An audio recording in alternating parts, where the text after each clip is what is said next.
এবার বাফার জোনের সিরিয়া অংশে প্রবেশ করলেন ইসরায়েলের প্রধানমন্ত্রী বেনিয়ামিন নেতানিয়াহু। আসাদ সরকারের পতনের পর তেল আবিবের সেনাদের সিরিয়ায় প্রবেশ নিয়ে বিতর্কের মধ্যেই হারমান পর্বতে গেলেন তিনি। এ তথ্য নিশ্চিত করেছে ইসরায়েলি প্রধানমন্ত্রীর কার্যালয়। Double million offer Walton fridge কিনে পেতে পারেন 20 লক্ষ টাকা, রয়েছে কোটি কোটি টাকার নিশ্চিত উপহার। এ সময় নিজ ভূখণ্ডে নিরাপত্তা নিশ্চিত না হওয়া পর্যন্ত অঞ্চলটিতে সেনা মোতায়েন থাকবে জানায় নেতানিয়াহু। এর আগে দখলকৃত গোলান মালভূমিতে বসতি দ্বিগুণ করায় ঘোষণা দিয়েছিল তেল আবিব।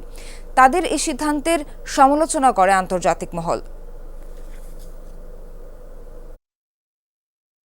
בשיח חרמון עם שר הביטחון 53 বছর আগে এখানে আমাদের সেনাবাহিনীর সাথে ছিলাম। এটি আমার কাছে স্মৃতিময় একটি জায়গা।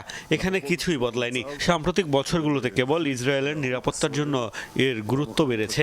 তেল আবিবের নিরাপত্তা নিশ্চিতে যতক্ষণ বিকল্প কিছু না পাই ততক্ষণ হারমন পর্বতে আইডিএফ এর সদস্য মোতায়েন রাখার সিদ্ধান্ত নিয়েছি। עם החיילים שלי בסיירת